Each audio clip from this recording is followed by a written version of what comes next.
15 বছর বড়রা চেষ্টা করে কিচ্ছুই করতে পারেন নাই শেখ হাসিনার। কিন্তু আমাদের ছাত্র সমাজ যখন তারা বলেছে ওয়ান জাস্টিস, মানুষের ভাষায়, জনগণের ভাষায় যখন কথা বলেছে, 18 কোটি মানুষ ঝাঁপিয়ে পড়েছিল। ঠিক তেমনি আগামীর বাংলাদেশ গড়ার জন্য জননেতা ডাক্তার শফিকুর রহমান আহ্বান জানাবেন, তার নেতৃত্বে 18 কোটি মানুষের ভাষায়, 18 কোটি মানুষের চিন্তা চেতনাকে ধারণ করে আগামী দিনে একটা ঐক্যবদ্ধ বাংলাদেশ হবে।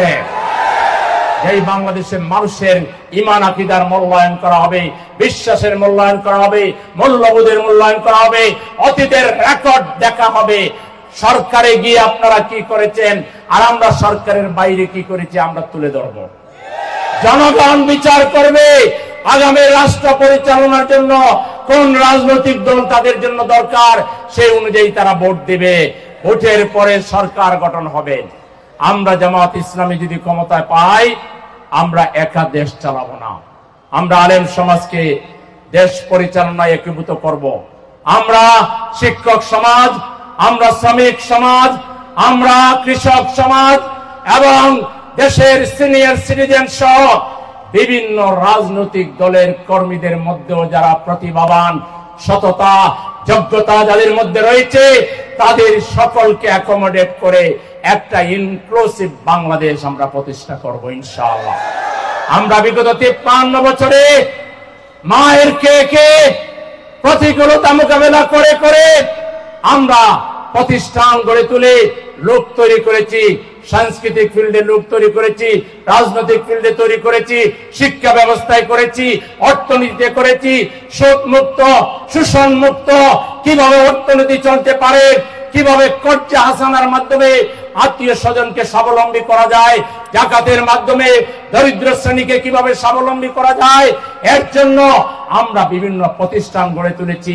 আগামী দিনে আমাদের হাতে দায়িত্ব আসলে এই সমাজ থেকে দারিদ্র বিমোচন করতে, এই সমাজ থেকে দুর্নীতি বন্ধ করতে, এই সমাজের যুবকদেরকে কর্মসংস্থান দিতে আমাদের 3 থেকে 5 বছরের বেশি সময় লাগবে না।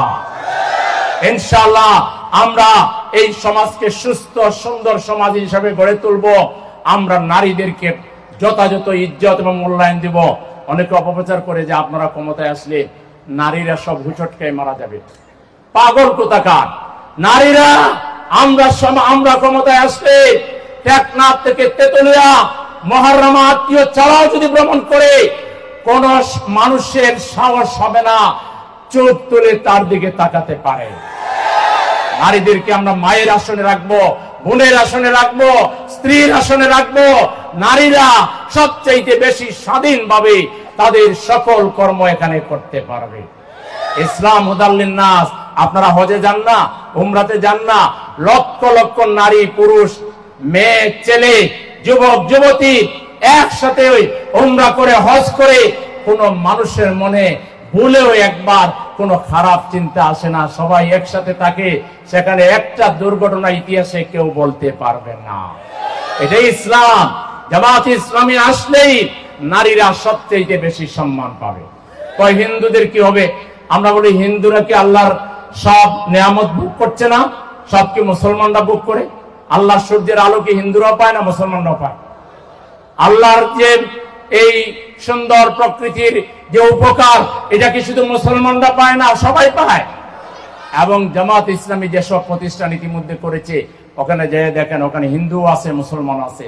মেধার ভিত্তিতে যার যেখানে যাওয়ার যোগ্যতা আছে সেই যোগ্যতা অনুযায়ী তাকে মূল্যায়ন করা হবে। এখানে দল ধর্ম কিংবা কোনো বিশেষ শ্রেণী পেশার নাগরিককে আলাদাভাবে কোনো পার্থক্য করা হবে না। যোগ্যতার ভিত্তিতে বাংলাদেশের প্রত্যেকটা নাগরিক তার যে পাওয়ার কথা, তার যে সুবিধা পাওয়ার কথা, সেটা সে পাবে। সংগ্রামী ভাইরা আমার, যেহেতু এশার নামাজের টাইম একেবারে সন্নিকটে, শুধু এই কথাই বলতে চাই, প্রচলিত রাজনীতি ব্যর্থ হয়েছে। প্রচলিত রাজনীতিকে আমরা না করে দিলাম। ইসলামী মূল্যবোধের ভিত্তিতে একটি কল্যাণ রাষ্ট্র আমরা সবাই চাই। চান কিনা বলেন দেখি, হাত তুলে দেখা। সেই জন্য যে ধরনের দাওয়াতি কাজ করা দরকার, যে ধরনের মানুষের পাশে দাঁড়ানো দরকার, যেভাবে মানুষের কল্যাণ করা দরকার, বাজার সমিতি, মসজিদ কমিটি, স্কুল কমিটি, বাড়ি মালিক সমিতি থেকে শুরু করে যত ধরনের কমিটি আছে, নেতৃত্বের জায়গা আছে, এই সব জায়গায় আপনারা নিজেদের সততা যোগ্যতা তুলে ধরবেন, মানুষের উপকার করবেন, রাস্তাঘাট পরিষ্কার করবেন, চক্ষু শিবির আয়োজন করবেন, স্বাস্থ্য সেবার জন্য ডাক্তার নিয়ে আসবেন, মানবতার কল্যাণে যা কিছু করা লাগে তার সবকিছু জামাত ইসলামী করবে। জামাত ইসলামের নেতৃত্বে একটি কল্যাণ রাষ্ট্র বাংলাদেশে আমরা কায়েম করেই ইনশাআল্লাহ আমরা করে ফিরে যাব। সেজন্য কাজ করতে আপনারা রাজি আছেন? সবাইকে আমার পক্ষ থেকে অনেক ধন্যবাদ। এখানে বিদায় নিচ্ছি। আসসালামু আলাইকুম ওয়া রাহমাতুল্লাহি ওয়া বারাকাতুহু।